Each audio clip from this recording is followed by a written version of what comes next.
हा प्रकार पाहताच मी क्षणभरच गांगरले, भयचकित झाले. दुसऱ्या क्षणाला स्वतःशी हसले, म्हणाले, काय मनुष्य स्वभाव आहे. या महामायेला एक झणझणीत पत्र लिहून कळवू का राजाभाऊ रायकरांना घेगळ्यात बांधून. तुझा क्लेम एकदम मंजूर.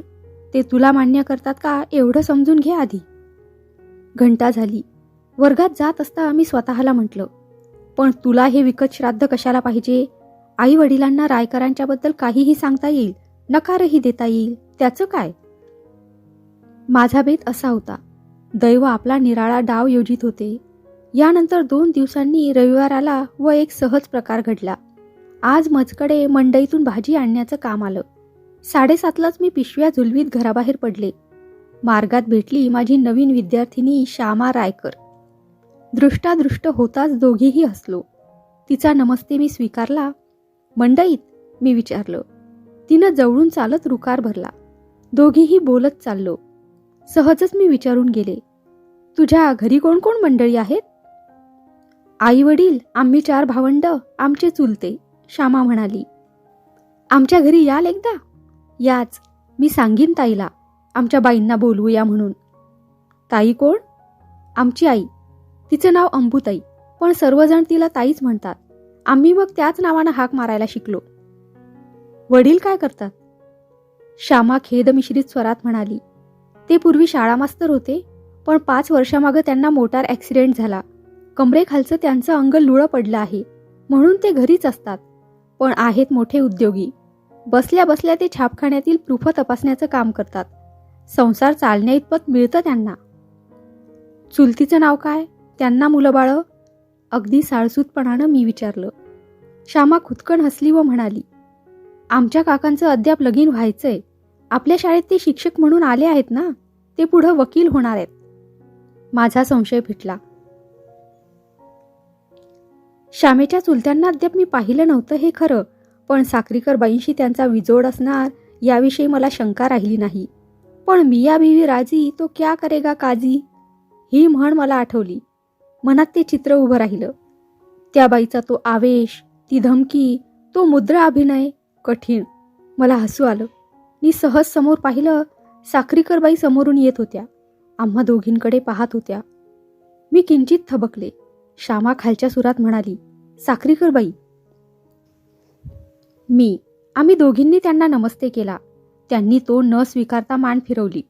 आमच्या अंगावरून त्या निघून गेल्या. श्यामा रायकरशी संधान बांधून मी त्यांचा क्लेम धुडकावून लावण्याच्या प्रयत्नात आहे असं त्यांनी मानल्यास नवलते काय. पण ही चुरस लागणार असं मला वाटू लागलं. 2 दिवसांनी त्याचं प्रत्यंतर आलं. आज आमच्या शाळेत कसली तरी सुट्टी होती. सकाळी श्यामा आपल्या आईला घेऊन आमच्याकडे आली. आमच्या आईनं त्यांचं स्वागत केलं. त्या दोघींची थोडी ओळख असावी. ताई, श्यामाची आई, परिचय होताच ध्यानात राहण्यासारखी व्यक्ती होती. वय 30-35 असावं, पण अंग अगदी सडसडीत. 4 मुलांच्या त्या माता असतील असं काही वाटत नव्हतं. मुद्रा मानी होती, पण वाणी आर्जवी होती. वर्ण निमगोरा होता, पण आरोग्य छान असल्यामुळं त्या सुंदर वाटत होत्या. छातीचा भाग डौलदार होता, तर एकंदर वागण्याची ढब काहीशी ऐटीची होती. सुमारे 15 मिनिटं त्या बसल्या. आईशी त्या बोलत होत्या, पण माझ्याकडे पाहत होत्या. मी चहा करीत त्यांच्यापुढे जाऊन येऊन होते. चहा घेण्यास बसल्यावर मग त्या माझ्याशी 4 शब्द बोलल्या. श्यामाच्या अभ्यासाबद्दल व शाळेबद्दल. नंतर त्यांनी आईला व मला संध्याकाळी 4ला बसण्यास या म्हणून आमंत्रण दिलं. आईनं ते स्वीकारलं. ताई मुलीसह निघून गेल्या. माझ्या मनाला उगीचच हुरहुर लागली. आई मध्येच एकदा बोलून गेली, ताई तुला आपली धाकटी जाऊ करून घेणार बरं का. मी मनात म्हटलं, पण आम्ही दोघांनी एकमेकाला पाहायला व पाहून पसंत करायला नको का. पण परिस्थिती सांगत होती ते जमण्यासारखं आहे. आणि यातच मला मधून मधून साक्रीकर बाईंचं स्मरण होत होतं. त्यांच्या धमकीचं नवल वाटत होतं. आज सायंकाळी काय ठरणार हा प्रश्न मध्येच डोकावत होता. 4 वाजता आम्ही मायलेकी रायकरांकडे जाण्यास निघालो. तो श्यामा आम्हाला बोलवायला म्हणून आली. तू कशाला हेलपाटा घेतलास, आम्ही निघालोच होतो, असं आईनं बोलून तिनं श्यामेचं कौतुक केलं. ताईच्या व्यवहार चातुर्याची तारीफही केली. मी किंचित हसत टीप दिली. बाकी श्यामा आली हे बरं झालं, आपल्याला घर शोधित बसायला नको. श्यामा 12-13 वर्षाची मुलगी, पण चुणचुणीत होती. वयात येत चालली होती. माझी टीप ऐकून ती ऐटीत म्हणाली, तुम्हाला तसा त्रास पडला नसता? आमच्या आळीत आल्यावर आमचा रायकरांचा वाडा कुणीही दाखवला असता. ही वार्ता आईला सुद्धा नवीन होती. तिनं नवलानं विचारलं, तुमचा स्वतःचा वाडा आहे इथं? नंतर तिनं मचकडे पाहिलं. त्या दृष्टीत असा भाव होता का काय पोर भाग्याची, मुलगा BA, उद्या वकील होणार, राहायला सत्तेचा वाडा, वाड्यात काही बिराडही असतील, थोडंफार भाड्याचं उत्पन्न येत असेल आणि घर आहे त्या अर्थी शेतीवाडी असणारच. पण दुसऱ्याच क्षणाला श्यामा म्हणाली, नाव मोठं आणि दर्शन खोटं असा आमचा वाडा आहे, सगळीकडे पडलेला. खरं म्हणजे ती एक मोठी बखळ आहे. ती मचकडे पाहत हसली. मीही हसले. थोड्या वेळानं आम्ही बाहेर पडलो. श्यामा व आई काही बोलत चालल्या. मी त्यांना समांतर पण मुकाट चालले. त्यांच्या संवादात भाग घेण्याइतपत माझं मन स्वस्थ नव्हतं. नुसतं हू करून किंवा मान डोलवून मी निभावत होते. धीटपणे वागायचं, अगदीच विमनस्क असायचं नाही किंवा गोंधळून जायचं नाही असं मी स्वतःला खूप बजावलं होतं, पण त्याचा विशेष उपयोग झाला नाही. वधू म्हणून परीक्षा देणं आणि वराचं संशोधन सावधपणानं करणं या दोन्ही गोष्टी उद्भवतात जड वाटू लागल्या. आतून मी गांगरून गेले. काय बोलावं लागेल, काय सांगावं लागेल, वरासंबंधी काय पाहावं लागेल, स्वतःची पसंती वा नापसंती कशी दर्शवता येईल, असे एक ना दोन कितीतरी विचार मनात आले. परिस्थितीप्रमाणे काय ठरेल ते ठरेल असंही स्वतःला सांगून सुस्कारा टाकला, तरी मनाची विचलता संपली नाही. सुमारे 10-12 मिनिटात आम्ही रायकरांच्या वाड्यात येऊन पोचलो. वाड्याच्या दरवाजाच्या बाहेरच्या बाजूस 2-4 दुकानं दिसली. आत प्रवेश केल्यावर श्यामाचं सांगणं प्रत्ययाला आलं. बखळच होती ती. केवढं मोठं आवार पसरलेलं आढळलं. बाजूला एक घर दिसलं. ते डौलदार नव्हतं, मोठंही नव्हतं. पूर्व पश्चिम असा 5 खणी नवा भाग वाटत होता. त्याच्यावर माडी होती. याच्या काटकोनात उत्तर दक्षिण असा जुना भाग होता. त्याच्याच अंगणात ताई आमची वाट पाहत उभ्या होत्या. श्यामा धावत पुढे आली. ताई 4 पावलं आमच्याकडे आल्या व आम्हाला घेऊन आत गेल्या. आत गेल्यावर मात्र घर प्रशस्त, स्वच्छ व टापटिपीचं वाटलं. शिरलो त्या भागात खाली पडवी व वर सोपा असा भाग होता व इथं एक चांगल्यापैकी झोपाळा टांगला होता. ताईंनी आम्हा मायलेकींना झोपाळ्यावर बसण्यास सांगितलं. आम्ही टेकलो. ताई म्हणाल्या, याला लागून सामानाची खोली, तिच्या पलीकडे स्वयंपाकघर, न्हाणीघर अशी व्यवस्था आहे. इकडे हा नवा भाग, यात श्यामाचे वडील बसतात. वरच्या माडीत भाऊजींचा वापर आहे. इतक्यात 14-15 वर्षाचा एक मुलगा नव्या भागातून दार उघडून आला. आम्हाला पाहून किंचित संकोचला. ताई म्हणाल्या, हा माझा थोरला मुलगा माधव. त्यांना नमस्कार कर बाळ. त्यानं आमच्या पुढे येऊन खाली वाकून आम्हा दोघींना नमस्कार केला. नंतर तो आपल्या आईला म्हणाला, सारी मांडामांड झाली यात. ताईंनी मान डोलावली व मुलाला म्हटलं, तू नी श्यामा तेवढं चहाचं आणता का? जपून आणा हो, मी यांना नेते. बाळ उर्फ माधव आमच्याकडे कौतुकानं पाहत स्वयंपाकघराकडे गेला. श्यामा आधीच तिकडे गेली होती. ताई आम्हाला म्हणाल्या, श्यामाचे वडील काहीसे पंगू आहेत, तेव्हा सगळ्यांनी तिथंच बसून चहा घ्यायचं ठरवलंय, चालेल ना? आईनं मान्यता दिली. दोघीही माझ्याकडे पाहून हसल्या. ताई पुढं झाल्या. आई मला घेऊन त्यांच्या मागं गेली. माझा संकोच व छातीची धडधड वाढली. आम्ही प्रवेश केला तो भाग एखाद्या चिमुकल्या दिवाणखान्याप्रमाणे प्रशस्त, हवा व प्रकाश यांनी भरपूर मोकळा होता. वरची पाटणी उंच असल्यामुळे त्याला शोभाही आली होती. खोलीभर काथ्याच्या लांब चटया अंथरल्या होत्या. त्यावर आटोपशीर जाजम घातलं होतं. समोरच्या भिंतीला लागून एक पुस्तकाचं बिनदाराचं व त्याच्या शेजारी आरसा बसवलेलं दाराचं अशी 2 कपाटं काही अंतरानं ठेवली होती. त्यांच्या मध्यभागी वरच्या बाजूस दत्ताची एक मोठी तसबीर होती व खाली एक बैठं टेबल. त्यावर काच बसवलेली व फुलं भरून ठेवलेलं फुलदान होतं. उदबत्त्या लावलेलं एक सोंगटं होतं. सुगंध हवेत दरवळला होता. कपाटाला लागून गादीची बैठक होती. 2 तक्के मांडले होते. एक लिहिण्यास बसण्याचं डेस्क होतं. 1-2 पुस्तकं व प्रुफांच्या गुंडाळ्या त्यावर होत्या. डेस्कला लागून तक्क्याच्या आधारे एक प्रौढ पुरुष पुढं पाय पसरून बसला होता. त्यांच्या शेजारी 10 वर्षाची एक मुलगी काही विणकाम घेऊन बसली होती. या दोघांच्या समोर एक तरुण पुरुष व एक मुलगा पत्त्यांची पानं घेऊन बसले होते. या चौकडीला धरून कोंडाळं होईल अशा बारक्या चटया मांडल्या होत्या. त्या प्रत्येकी पुढं 2-2 बशा खाण्याच्या, केळी व मधून 2 पाण्याचे स्वच्छ तांबे व पाणी पिण्याची भांडी होती. एकूण थाट प्रेक्षणीय होता. आमचं आगमन होताच तिथल्या मंडळींनी जरा आवर्त घेतलं. सर्वांची दृष्टी आमच्याकडे लागली. ताईंनी आम्हा दोघी मायलेकींना मधली 2 आसनं स्वीकारण्यास सांगितली.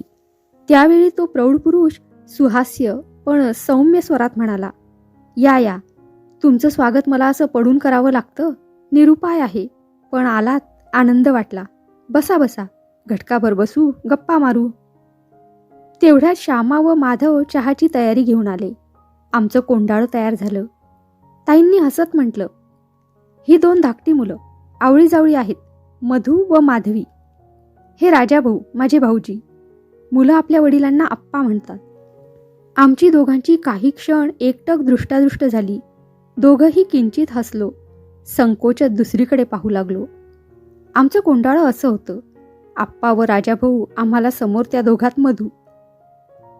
आप्पाच्या डाव्या हाताला माधवी, तिच्या अलीकडे माधव, माधवजवळ ताई, ताईच्या अलीकडे आई, आईला लागून मी माझ्याजवळ श्यामा आणि पलीकडे राजाभाऊ. फराळाला व गप्पांना प्रारंभ झाला. आप्पांनी सुतोवाच केलं. ताईंनी आईची अनुमती घेत त्यात भाग घेतला. श्यामा व माधव यांच्याही काही खुणा व खोड्या झाल्या. राजाभाऊ त्या दोघांना चेतवीत होते. मी उगीच हसत श्यामेला हो ना म्हणत आणि राजाभाऊ वगळून सर्वांकडे पाहत होते. पण माझे लक्ष कशातच नव्हते. आपलं इथं बहुशा जुळणार याविषयी मला शंका राहिली नव्हती. फक्त मी स्वतःच्या मनाचा कल पाहत होते. तरुण पुरुष या नात्यानं राजाभाऊत मला कसलाच दोष दिसला नाही. वय व रूप, आरोग्य व शिक्षण यात अनुरूपता होती. म्हणजे सारं ठीक होतं, जमण्यासारखं होतं. आणि एक गंमत झाली. मला साक्रीकर बाईंचा क्लेम आठवला. मला आतल्या आत हसू आलं. त्या दोघांचा जोडा कसा दिसेल याचं चित्र मी जमवलं. एक उमदा तरुण पुरुष आणि त्याला सहज खाकोटीला मारील व त्याला अक्का शोभेल अशी बाई यांचा जोडा, पती पत्नी म्हणून. वाह वाह, माझं आतील हसू एकदम उमटलं आणि याच क्षणाला राजाभाऊंची माझी दृष्टादृष्ट झाली. माझ्या हास्याचा रोख आपल्यावर आहे असं त्यांना का वाटलं हे मला सांगता येत नाही. पण त्यांना त्याचं वाटलं यात शंका नाही. आणि त्यांची मुद्रा बावळटाप्रमाणे झाली. ही मुलगी आपल्याला का हसते बुवा, काय चुकलं आपलं, असं त्यांना वाटलं व ते गोंधळले. कारण त्यांना वर या नात्यानं माझ्यापुढं परीक्षा द्यायची होतीच. मग ते का न गांगरावे. आणि ती त्यांची बावळट स्थिती पाहून माझं हसू आणखी वाढलं. छे, तिथं बसणं मला अशक्य झालं. मी विद्युत गतीनं उठले आणि शिष्टाचाराचा किती भंग होतो याचा विचार न करता बाहेर धावले. एकदम स्वयंपाकघरात आले. कशी कोण जाणे, पण पोटभर हसले. मागोमाग आली श्यामा. माझं हसणं पाहून ती थक्कच झाली. तीही हसू लागली. तिनं विचारलं, काय हो झालं बाई. बाई काय सांगणार. मागोमाग आल्या ताई, त्यांच्या मागोमाग आई आणि त्यांच्या मागं माधव. ताईंनी पुढे येऊन म्हटलं, श्यामा काय झालं ग, काय भानगड आहे. मी एकदम भानावर आले. मी ताईच्या मुद्रेकडे पाहिलं. तीत कडकपणा, आश्चर्य व धाक होता. मी आईकडे पाहिलं. ती कष्टी, हताश व भयचकित झाली होती. माझ्या मनातील हास्यरस एकदम मावळला व घडला प्रकार अगदीच गैर झाला याची जाणीव मला तीव्रतेनं झाली. आता ही चूक सुधारून कशी घ्यायची, कारण काय दाखवायचं, हा मला मोठा पेच पडला. मी भारी गांगरले, भ्याले, लज्जित झाले. वरील सारा प्रकार 2 क्षणात घडला होता. लिहायला किती वेळ लागला. पण दुसऱ्या क्षणाला आम्ही निर्णय घेतला. मी ताईंच्या पुढे गेले व पश्चातापयुक्त स्वरात म्हटलं, ताई क्षमा करा, मी अगदी मूर्खासारखी वागले हे मी मान्य करते. माझ्या आताच्या कृतीनं बैठकीचा बेरंग झालाच आहे, पण माझ्याकडून तुमचा सर्वांचा अपमानही झाला आहे. आज तुम्ही आम्हा मायलेकींना का बोलावलं हे मी जाणते. अर्थात घडलेल्या प्रकारानं मी तुमच्या सगळ्यांच्याच मनातून उतरणार यात शंका नाही. पण करायचं काय, माझ्याकडून चुकलंय खरं. वरील मनोगत मी अगदी भरभर व मनापासून बोलले.